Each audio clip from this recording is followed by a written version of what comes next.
Honey trap ಜೊತೆಗೆ ಈಗ phone tapping ವಿಚಾರ ಕೂಡ ರಾಜ್ಯದಲ್ಲಿ ಸದ್ದು ಮಾಡ್ತಾ ಇದೆ. ಪ್ರಮುಖವಾಗಿ ಫೋನ್ ಟ್ಯಾಪಿಂಗ್ ಆಗಿದೆ ಅನ್ನುವಂಥ ಗಂಭೀರ ಆರೋಪವನ್ನು ವಿಪಕ್ಷ ನಾಯಕ ಆರ್ ಅಶೋಕ್ ಅವರು ಮಾಡ್ತಿದ್ದಾರೆ.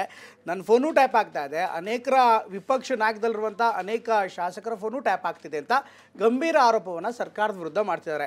ಇದರ ಜೊತೆಗೆ ಈಗ ಅಶೋಕ್ ಅವರ ಆರೋಪಕ್ಕೆ ಡಿ.ಸಿ.ಎಂ. ಡಿ.ಕೆ. ಶಿವಕುಮಾರ್ ಗಂಭೀರವಾಗಿ ತಿರುಗೇಟನ್ನು ಕೊಟ್ಟಿದ್ದು, ಅಶೋಕ್ ಫೋನ್ ಟ್ಯಾಪ್ ಆಗ್ತಾ ಇರೋ ಪೊಲೀಸ್ ಕಂಪ್ಲೇಂಟ್ ಕೊಡಲಿ, ನಾವು ಕೂಡ ಏನು ಕ್ರಮ ಕೈಗೊಳ್ಳಬೇಕು ಕ್ರಮ ಕೈಗೊಳ್ತೀವಿ ಅಂತ ತಿರುಗೇಟನ್ನು ಕೊಟ್ಟಿದ್ದಾರೆ. ಈ ಸರ್ಕಾರ ಫೋನ್ ಕದ್ದಾಲಿಕೆಯ ಜಾಲದಲ್ಲಿದೆ. ರಾಜಕೀಯವಾಗಿ ಬಗ್ಬಡಿಬೇಕು. ಎಲ್ಲ ವಿರೋಧ ಪಕ್ಷದವರು ಫೋನ್ ಟ್ಯಾಪಿಂಗ್ ಮಾಡ್ತಾ ಇದ್ದಾರೆ. ಗಾಳಿ ಗುಂಡೋಡ್ಸೋ ತರ ನಮ್ಮ ಅಶೋಕ್ ಅವರು ತರ ಮಾತನಾಡಿದ್ರೆ ಅರ್ಥ ಇಲ್ಲ. ಆ ರೀತಿ ಯಾವುದು ಕೂಡ ನನ್ನ ಗಮನದಲ್ಲಂತೂ ಖಂಡಿತವಾಗಿ ಇಲ್ಲ. ಸಿಬಿಐ ಇರುವಂತ ರಿಪೋರ್ಟ್ ನ ದಯವಿಟ್ಟು ಬಿಜೆಪಿ ಗವರ್ಮೆಂಟ್ ಅವರು ಅದನ್ನ ಬಿಡುಗಡೆ ಮಾಡಿ. ಈ ರೀತಿಯಾದಂತಹ ಹೇಯ ಕೃತ್ಯಕ್ಕೆ ಹೇಳಿದ್ದಾರೆ ಅಂದ್ರೆ ಇದು ನಾಚಿಕೆಗೇಡಿನ ಸಂಗತಿ. ಹಾಗಾದ್ರೆ ಇದು ಕೆಲವೊಂದು ಕಡೆ ಕಡಿವಾಣ ಆಗ್ಬೇಕು. ಇಂತಹ ಸಂದರ್ಭದಲ್ಲಿ ಇವತ್ತು ನನ್ನ ಹತ್ರ ದಾಖಲೆಗಳಿಲ್ಲ, ಕಂಪ್ಲೇಂಟ್ ಕೊಡ್ತೀನಿ ಅಂತ ಹೇಳಿದ್ರೆ ನೀವು ಕಂಪ್ಲೇಂಟ್ ಕೊಡ್ರಿ. ರಾಜ್ಯ ರಾಜಕೀಯದಲ್ಲಿ ಹನಿ ಟ್ರ್ಯಾಪ್ ಮತ್ತೆ ಫೋನ್ ಕದ್ದಾಲಿಕೆ ಸದ್ದು ಮಾಡ್ತಿದೆ. ಹನಿ ಟ್ರ್ಯಾಪ್ ನಲ್ಲಿ ಬೀಳಿಸೋಕೆ ರಾಜಣ್ಣ ಮತ್ತು ಪುತ್ರ ರಾಜೇಂದ್ರರ ಫೋನ್ ಕದ್ದಾಲಿಕೆ ಮಾಡಿಸಿದ್ದಾರೆ ಅಂತ ಸರ್ಕಾರದ ವಿರುದ್ಧ ವಿಪಕ್ಷ ನಾಯಕ ಆರ್ ಅಶೋಕ್ ಗಂಭೀರ ಆರೋಪವನ್ನೇ ಮಾಡಿದ್ದಾರೆ. ಇದಕ್ಕೆ ಕಾಂಗ್ರೆಸ್ ನಾಯಕರು ಕಿಡಿಕಾರಿದ್ದಾರೆ.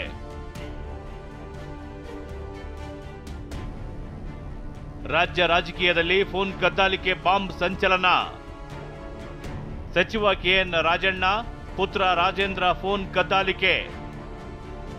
ರಾಜ್ಯ ಸರ್ಕಾರದ ವಿರುದ್ಧ ಆರ್ ಅಶೋಕ್ ಗಂಭೀರ ಆರೋಪ.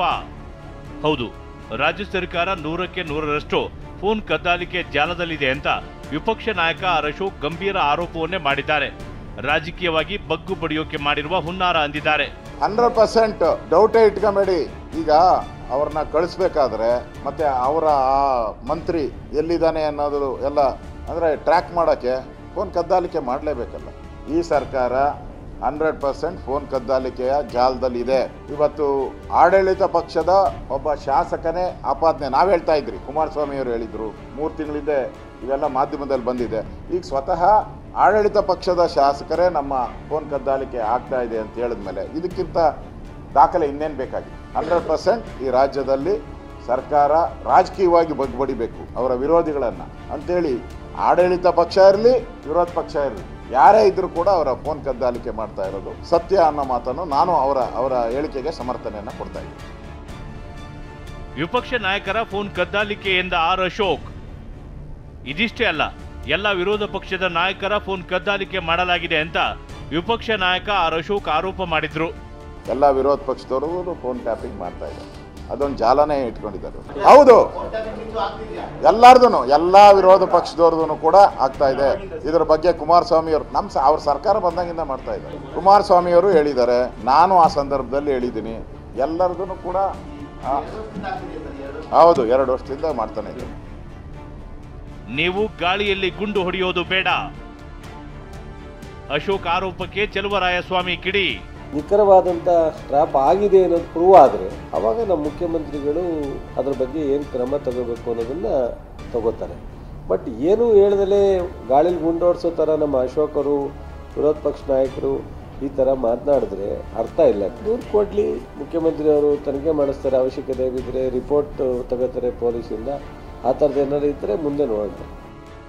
ಇನ್ನು ಗೃಹ ಸಚಿವ ಪರಮೇಶ್ವರ್ ಮಾತನಾಡಿ ಫೋನ್ ಟ್ಯಾಪಿಂಗ್ ಬಗ್ಗೆ ಇನ್ನು ಯಾವುದೇ ದೂರು ಬಂದಿಲ್ಲ ಅಂದ್ರು. ಯಾವುದೇ ಪೊಲೀಸ್ ಸ್ಟೇಷನ್ನಲ್ಲಿ ಕಂಪ್ಲೇಂಟ್ ಮಾತ್ರ ಎಲ್ಲೂ ಬಂದಿಲ್ಲ.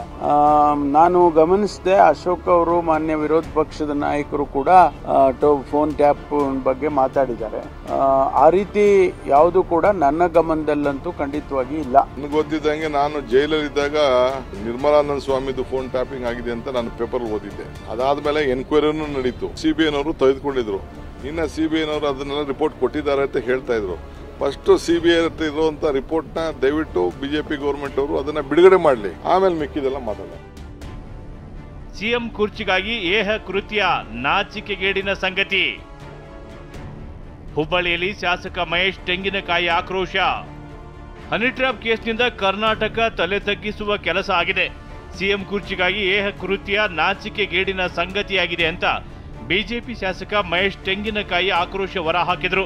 ರಾಜಣ್ಣ ಅವರು ಹೇಳಿರ್ತಕ್ಕಂಥ ಸಂಗತಿ 100% ಸತ್ಯವಾಗಿರ್ತಕ್ಕಂಥ ಸಂಗತಿ. ರಾಜಣ್ಣ ಅವರು ಮುಂದುವರೆದ ಭಾಗವಾಗಿ ಹೇಳಿದ್ರು 48 ಜನ ಆ ಕಡೆಯವರು ಈ ಕಡೆಯವರು ಎಲ್ಲರೂ ಅದಾರ ಅಂತಕ್ಕಂಥ ಮಾಹಿತಿಯನ್ನು ಹೇಳಿದ್ದಾರೆ. ಯಾರು ಮೇನ್ ಸೂತ್ರಧಾರ ಅದಾರ ಅನ್ನುವಂಥದ್ದನ್ನು ಮೊದಲು ಹೊರಗೆ ಬರಬೇಕಾಗೈತೆ. ಇವತ್ತು ಕೇವಲ ಕುರ್ಚಿಗೋಸ್ಕರ ಈ ರೀತಿಯಾದಂಥ ಹೇಯ ಕೃತ್ಯಕ್ಕೆ ಇಳಿತಾರೆ ಅಂದರೆ ಇದು ನಾಚಿಕೆಗೇಡು ಸಂಗತಿ. ಇಡೀ ಈ ವಿಷಯದಿಂದ ಕರ್ನಾಟಕ ತಲೆ ತಗ್ಗಿಸತಕ್ಕಂಥ ಕೆಲಸವನ್ನು ಕಾಂಗ್ರೆಸ್ ಪಾರ್ಟಿ ಸರ್ಕಾರ ದೇಶದಲ್ಲಿ ಮಾಡುವಂಥದ್ದು ಪ್ರಯತ್ನ ಆಗೈತೆ. ತನಿಖೆ ಮಾಡೋ ಗೃಹ ಇಲಾಖೆ ಸತ್ತು ಹೋಗಿದೆ ಅಂತ ಬಿಜೆಪಿ ಶಾಸಕ ಅಶ್ವಥ್ ನಾರಾಯಣ ಸರ್ಕಾರದ ವಿರುದ್ಧ ಮುಗಿಬಿದ್ರು. ಒಂದು ಹನಿ ಟ್ರ್ಯಾಪ್ ಅನ್ನುವಂಥದ್ದು ಒಂದು ಸಮಾಜದಲ್ಲಿ ಪಿಡುಗಾಗಿದೆ. ಹಾಗಾಗಿ ಇದಕ್ಕೆಲ್ಲ ಒಂದು ಕಡೆ ಕಡಿವಾಣ ಆಗಬೇಕು, ಕಾನೂನು ತೀವ್ರವಾಗಿ ತಗೊಳ್ಬೇಕು, ಕ್ರಮ ವಹಿಸಬೇಕು ಅನ್ನುವಂಥದ್ದು ಮತ್ತು ಇದೆಲ್ಲ ವಿಚಾರಗಳು ಬಯಲಿಗೆ ಬರಬೇಕು, ಎಕ್ಸ್ಪೋಸ್ ಆಗಬೇಕು ಅನ್ನುವಂಥದ್ದು ಎಲ್ಲ ಜನರ ಅಪೇಕ್ಷೆ ಆಗಿದೆ. ಇನ್ನು ಬಿಜೆಪಿ ಶಾಸಕ SR ವಿಶ್ವನಾಥ್ ಮಾತನಾಡಿ, ಸದನದಲ್ಲಿ ನಿಮ್ಮ ಪರ ಧ್ವನಿ ಎತ್ತಿ ನಾವು ಸಸ್ಪೆಂಡ್ ಆಗಿದ್ದೀವಿ, ಇದೀಗ ದಾಖಲೆ ಇಲ್ಲ ಅಂದ್ರೆ ಹೇಗೆ ಅಂತ ರಾಜಣ್ಣರನ್ನ ಪ್ರಶ್ನಿಸಿದ್ರು. ಜವಾಬ್ದಾರಿ ಸ್ಥಾನದಲ್ಲಿ ನಿಂತುಕೊಂಡು ನೀವು ಕೊಟ್ಟಿರ್ತಕ್ಕಂಥ ಹೇಳಿಕೆ ಅಸೆಂಬ್ಲಿಯಲ್ಲಿ, ರಾಜ್ಯದಲ್ಲಿ, ರಾಷ್ಟ್ರ ಮಟ್ಟದಲ್ಲಿ ದೊಡ್ಡ ಸದ್ದನ್ನು ಕೂಡ ಮಾಡಿದೆ. ಇದರ ಪರಿಣಾಮವಾಗಿ 18 ಜನ ಬಿಜೆಪಿ ಶಾಸಕರು ಕೂಡ 6 ತಿಂಗಳು ಸಸ್ಪೆಂಡ್ ಆಗಿದ್ದೀವಿ. ನಿಮ್ಮ ವಿಚಾರಕ್ಕೋಸ್ಕರನೇ ನಾವು ಧ್ವನಿ ಎತ್ತಿ. ಇಂಥ ಸಂದರ್ಭದಲ್ಲಿ ಇವತ್ತು ನನ್ನ ಹತ್ರ ದಾಖಲೆಗಳಿಲ್ಲ, ಕಂಪ್ಲೇಂಟ್ ಕೊಡ್ತೀನಿ ಅಂತ ಹೇಳಿದ್ರೆ ನೀವು ಕಂಪ್ಲೇಂಟ್ ಕೊಡ್ರಿ, ಪೊಲೀಸರು ತನಿಖೆ ಮಾಡ್ತಾರೆ. ಯಾರು ದಾಖಲೆ ಸುಳ್ಳು ಮಾತನ್ನು ಅಸೆಂಬ್ಲಿಯಲ್ಲಿ ಹೇಳೋಕ್ಕಾಗೋದಿಲ್ಲ. ಒಂದು ಜವಾಬ್ದಾರಿ ಸ್ಥಾನದಲ್ಲಿ ಇರ್ತಕ್ಕಂಥವ್ರು. ನಿಮ್ಮ ಪುತ್ರ ಕೂಡ ಹೇಳೋರೆ ನಮ್ಮ ಹತ್ರ ದಾಖಲೆ ಇದೆ, ಯಾರು ಹನಿ ಟ್ರ್ಯಾಪ್ ಮಾಡಿದ್ರು ಅವ್ರನ್ನ ಗೃಹ ಬಂಧನದಲ್ಲಿಟ್ಟಿದ್ದೀವಿ, ಇವೆಲ್ಲವನ್ನು ಕೂಡ ಹೇಳೋರೆ. ಅದೇನೇ ಹೇಳಿ, ಹನಿ ಟ್ರ್ಯಾಪ್ ಪ್ರಕರಣದ ಮಧ್ಯೆ ಫೋನ್ ಕದ್ದಾಲಿಕೆ ಸದ್ದು ಮಾಡ್ತಿದೆ. ವಿಪಕ್ಷ ನಾಯಕ ಅಶೋಕ್ ಗಂಭೀರ ಆರೋಪ ಮಾಡಿದ್ರೆ, ಕಾಂಗ್ರೆಸ್ ನಾಯಕರು ಮಾತ್ರ ಯಾವ ದೂರು ಬಂದಿಲ್ಲ, ಬಂದ್ರೆ ತನಿಖೆ ಮಾಡ್ತೀವಿ ಎಂದಿದ್ದಾರೆ.